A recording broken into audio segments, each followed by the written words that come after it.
Yun guys, good morning. Dito na tayo sa motor natin. Yung nakita natin na may nag-upload tungkol sa mga Honda XRM, Honda CB110. Yung tungkol sa wiring na naipon yung tubig doon. Napakadala lang po mag-troubleshoot ng mga CB kasi nung hindi pa ako nag-vlog, kadalasan problema ng mga CB ay wire harness sa ilalim ng kanilang center post. Kahit mga XRM110, 125 na XRM, ganito talaga ang problema ng mga Honda. Kapag tumatagal at umabot ng mga 7 to 8 years, nagkaroon ng pag-molds at unti-unting pagkasira ng mga wire sa ilalim ng manubila kasi doon namamahay yung mga tubig na umuulan or nagka-car wash tayo. So yung doon hindi pumapasok sa harness, sa loob ng harness at doon namalagi ang tubig at kinakain yung mga wire natin at unti-unting nasisira. So check natin kung totoo ba, kasi bago tayo masiraan dapat mag-action muna tayo. It means preventive maintenance ang ating ginagawa. So dito po tayo ngayon. So try natin kung totoo ba o hindi. So check natin dito. So yun guys, focus natin. Dito yon. Dito yon na inayos na. Meron ng putol eh. So yung in-upload ng YouTuber, isang YouTuber na nag-ayos sila talaga. So it means na nasisira. Kaya focus lang natin. Yun. So yan guys, kita-kita ya. So dito yan. Against the light lang. So focus lang natin. So dito yan nasisira. So try nating washingan, tapos kasi matagal na itong nakapundo. So baka may tubig na dito. So i-washing na natin, tapos wari lagyan natin ng tubig dito. Tapos pagkatapos check natin kung mayroon ba talaga na So pag mayroon talaga is butas, gawa tayo na pamaraan na ma-prevent natin yung pagkasira ng wiring. So 6 years yung sinasabi niya na motor, 6 years yun. Tapos yun nagkakalawang, nasisira. So check natin. Ito yon, testing natin. So pag approve natin na may pupasok talaga na tubig is tasan natin dito. So pagkatapos nating butas, ilagyan na natin na yung tubig mga guys. So mga tubig yan is mga dami-dami yan, di ba? Pag may pumapasok talaga diyan, kasi di naman siya masyadong sealed, tingnan nyo. So may naipon na tubig talaga. Huwag tendency na masira siya because napupundo talaga ang tubig. Walang drain, dito eh. Walang butas o walang drain na kita mo. So linisan lang natin. Tapos dito is trapuhan natin para wala talagang tubig na Yung tubig nating hinanap is yung pumapasok dito sa hose. Yan. Bukas natin konti. Yung sira nun is yung positive wire, ignition wire na papunta dito sa susian. So yun, pinaayos yun. Tapos yung nakita ko sa video is talaga yung sira. So based sa sinasabi ng ating kaibigan is yung mga motor na Honda Wave, Honda XRM, kasi prone siya sa pag pundo ng tubig dito sa yang hose, sa yang tube. So mamaya butasan natin yan.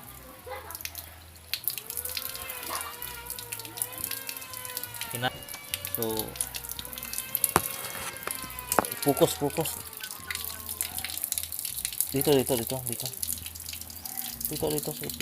dito ayan. medyo hindi kaya ng camera natin para makita yung ano. So try natin buhusan, no. So kunwari siya, hindi natin na ginawa ng butas diyan. So talagang as if yan, as is. Bale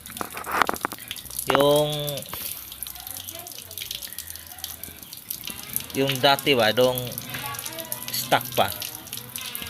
So yan, hindi pa yan nagalaw. So try natin buhusan ng tubig. Pag makita tayong tubig doon na kakaiba ang kulay, hindi bago, so talagang nag-iipon siya ng tubig. Yan. Okay.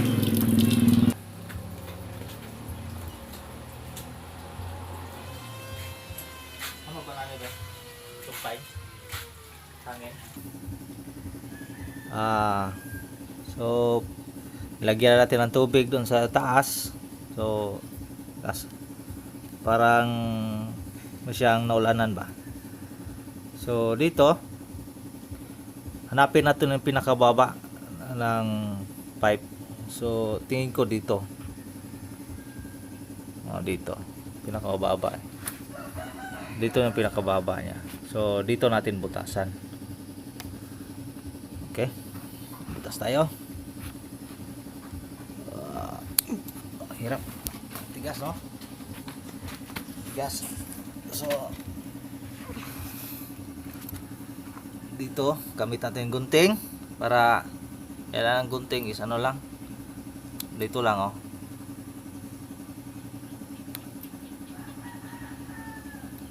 Okay. Yun. Yun, tingnan nyo guys, oh. May tubig talaga, oh. Ito, oh. Yun, oh. Kita nyo ba? Parang blurred. Yun. Ganyan. Oh.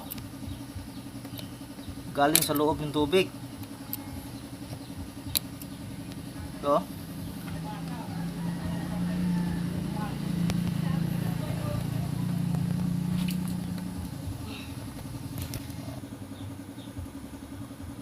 So may tubig talaga. Yun, oh. So yun, oh. Ang rumay ng tubig, oh. Yun, oh. Yun. Yun.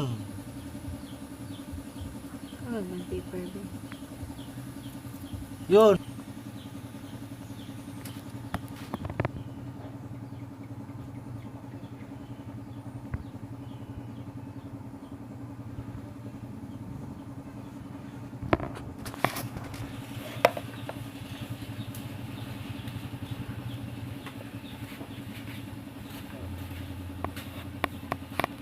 Oops. So kuha tayo ng papel, guys. Tingnan nyo yung dumi ng ano. So palakihan natin ng konti yung butas dito, para tingnan natin kung gaano ko ba karami pag nag-washing tayo, yung mapupundo dito. So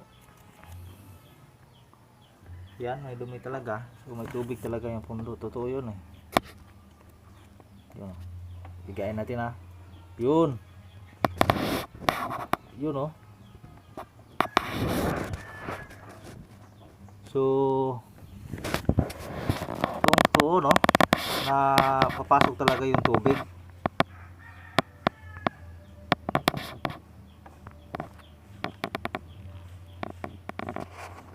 Yun. So di mo akalain na yun, oh. Kaya lang hindi masyadong ano, kasi maliit yung butas natin. So yan na nakasira sa wire, naging crowded yung wire natin.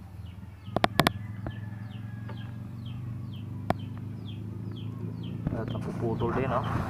So nakita natin sa video, napuputol talaga. So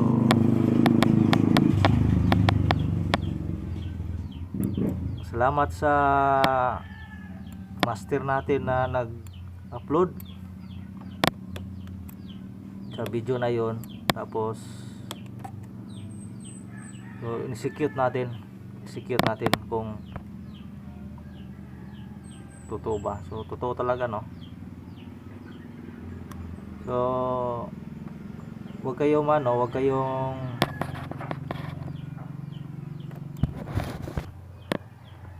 parang air cleaner ba na meron siyang drain plug.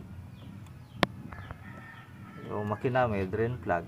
So pag wala, hindi na, no, sa air cleaner, pag walang drain plug, nasisira yung air cleaner. Yun, yung dumi, madumi na yun, pigain natin para maubos yung tubig. Yun, oops, yun yung mga patak ng tubig, yung dumi. Yun, pigain natin. Yun, siguro kung kanina pa natin lagyan natin siguro mga 1 kutsara na siguro.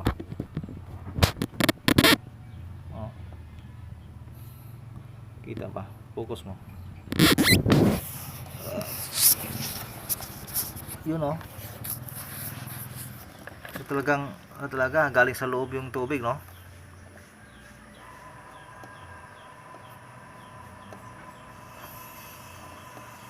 Lang hindi siya lumabas yung tubig kasi walang si babaw din, walang yun, lumi ng tubig.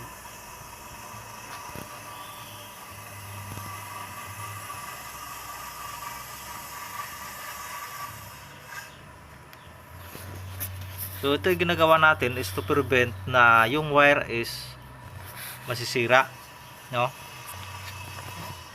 Kasi ayaw natin na ayaw natin masiraan, kaya piniprevent natin na ayaw natin masira. So ito yung ginagawa natin. So yung nakita natin sa video is okay yun, kasi may natutunan tayo, tapos in-execute natin kung totoo ba talaga. So totoong totoo. So hindi tayo natakot na may butasan, kasi yun naman talaga pag hindi mo ginagawa is masisiraan ka talaga. So simple naman talaga. So yun, dami pang tubig, no? Yun,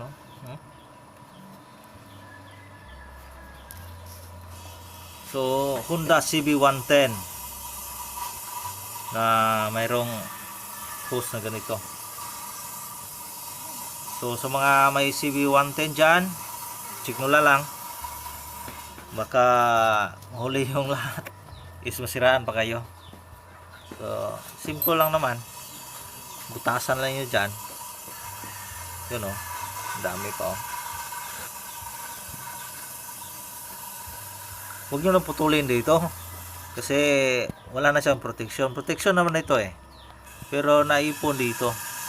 So gawa natin is binutasan natin. So medyo palaki natin ng konti, no, kasi pag may tubig hindi na bumaba.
So medyo pahirapan nyo kasi pahirapan nyo pagcutting guys, no?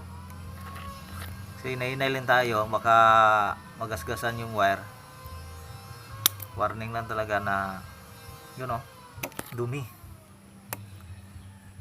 oh. So yan,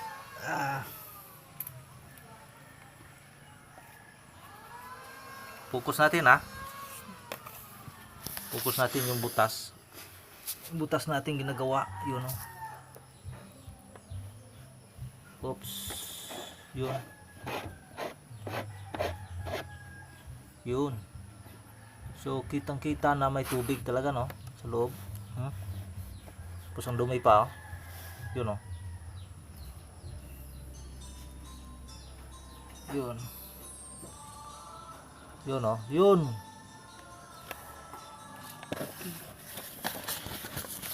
Yun, dami pang tubig, oh, pinipiga ko. So yun, sa kamay natin, oh, marumi na. Yun, oh. Yun yung patak ng tubig galing sa loob ng hose natin. So dapat hindi natin baliwala. So i-secure natin agad pag sa mga yung nabanggit niya. Hindi lang ko sure kasi di ko rin nakita yung actual. So sa CB110 ko is totoo. So may binanggit siya na wave, siguro yung mga Honda, yung mga XRM, yun. So guys, hindi naman masama yung butasan na yan. So pag nagbutas kayo, ispigain mo lang muna, no? Pigain mo na para yung ganito yung pagpiga.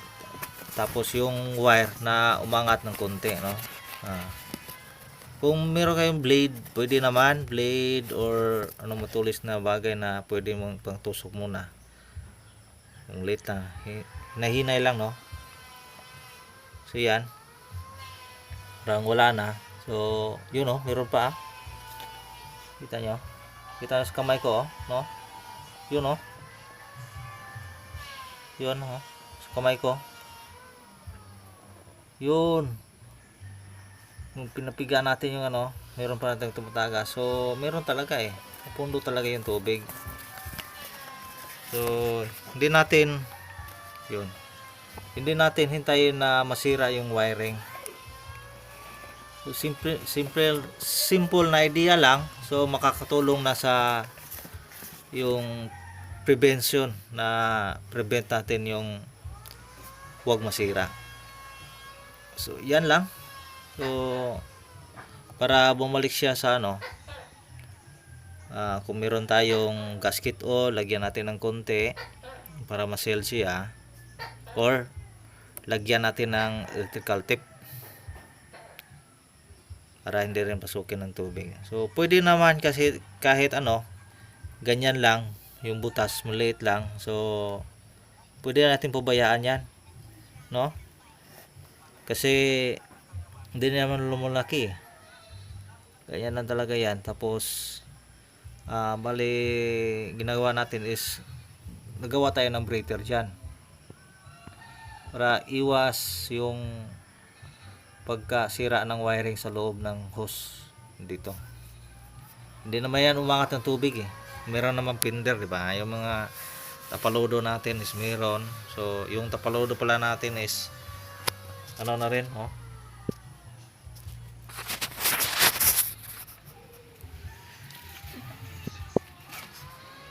medyo lumabo yung camera ng cellphone natin. So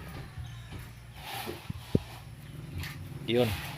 So pinder natin is ilagyan natin na yung cover din yung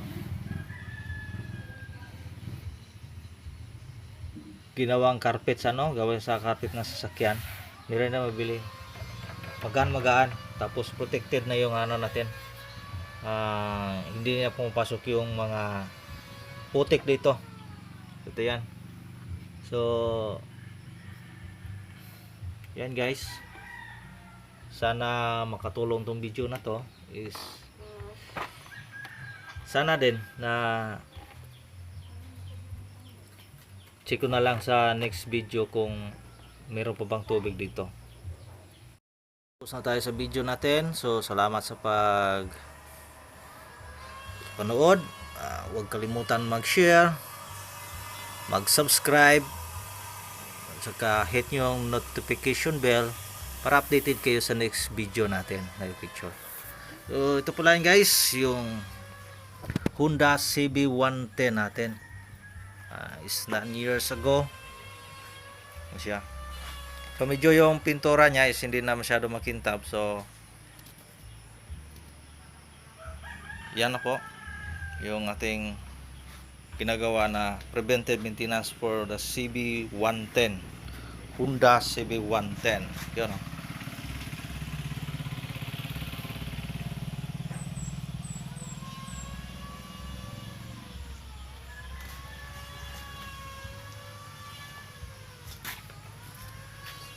So, 2011 model.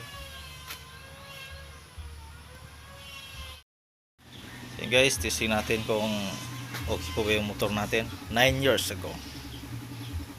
Pag 9 years to. Yun. One click pa din. So, gumagana pa rin din yung starter niya. Kasi, yun. May ginagawa tayo na preventive maintenance sa kanya. So, yung mga tingnan nyo lang guys yung mga preventive maintenance na ginagawa ng iba para magawa din natin sa motor natin.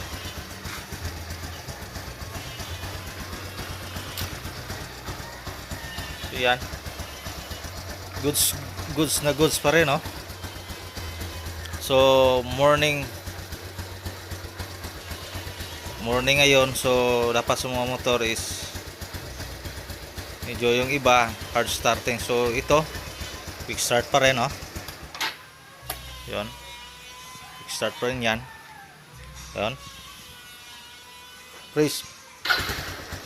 Yun, yun lang, may kalawang na yung natin, no? So kasi yung putol dito eh. So naghanap ako ng yung may nagpapalit ng ganito. So plano ko rin na bumibili ng kahit hindi bago, basta lang, basta hindi pa putol yan dito. Kaya may kinakalawang kasi putol. Yun, wag test natin, wag na-check ko na yan eh, putol talaga, putol yan dito, saka dito